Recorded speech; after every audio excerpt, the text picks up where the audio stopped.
Hello there. This is a video regarding the HP LaserJet 2300 series of printer, and specifically about the problem with duplexing multiple page projects.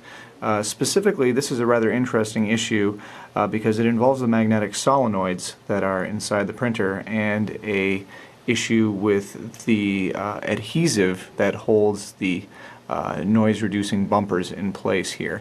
Now, I'm not going to necessarily talk about how to get the printer to this state. There are plenty of guides available online for that, but this is just to talk about how to fix the issue with duplexing and jamming problems. So, what I want to point out here is that this printer is probably at least 5 or 6 years old. I don't know the exact date, and it was brought into us because it was jamming. Basically, these solenoids here help hold the gears in place. Sorry if that's a little bit blurry there. I'll try to back it out a little bit. Anyway, so these gears get held back and forth by these solenoids, which are little magnets down here. Now, originally, when HP sells these, there's a little tiny bumper that basically prevents that noise there. But over the years, that bumper gets worn down, and then all that's left stuck on the metal is just the adhesive that originally held the bumper in place. And you can already probably tell where I'm going with this. What happens is that the adhesive just causes this little metal armature to stick in place, and then because printers depend on millisecond or less time differences, obviously everything goes downhill from there. So if you watch what happens here, basically when I release this, it should snap back right away, but if it sticks hard, you see how there's a delay when I release my finger from that. That's what's causing the printer to jam. The one that causes the duplex problems in particular, I think, is this one, which has the exact same problem as the other ones. So, we have to remove those solenoids. Once you have the solenoid removed, just one screw down there should do it.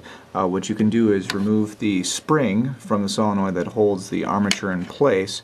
And yeah, just to try to turn this into the light here, you can already see that there's all kinds of black gunk caked on the top and bottom there. That's the remainder of the bumper. So here's a bumper right there. And there might have been a little bit of one up there at the top as well. So here and here, we need to just get all of that stuff just rubbed completely off. You can replace it with something, maybe wrap some string or some sort of non-adhesive method, but really, for a printer this old, I'm just going to choose to leave it completely uncovered. It might make a little bit more noise, but at least we can be assured that this problem isn't going to happen in the future. So we go find some rubbing alcohol and a tissue and go to work on it.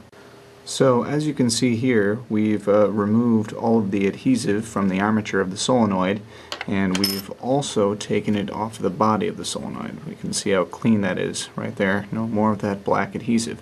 Now, while I was doing this, I looked online, and it seems that, contrary to what I said previously, what we do want to do is actually take some kind of piece of plastic or some sort of magnetic resisting stuff and just stick it back on the place where the adhesive used to be. The reason for that is that a lot of times people just clean that off like I was planning on doing, and they don't replace it, and then there's a problem with residual magnetism from the solenoid. So it fires, it causes the metal to still be slightly magnetic, and then you have the same jamming and timing issues because, once again, all it takes is a microsecond of delay and then the printer will jam.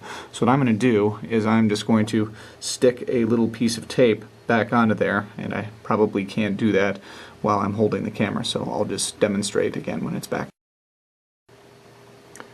Now, as you can see, that's what it looks like with my little gray piece of electrical tape stuck on there.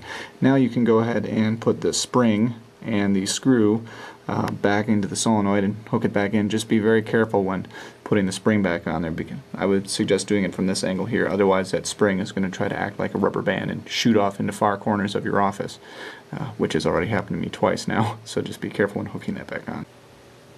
Now, even though it doesn't have to be done, I've also removed the tray 1 and tray 2 solenoids as well to prepare to clean them. Yeah, you can see how much crud is on there. Try to zoom in a little bit.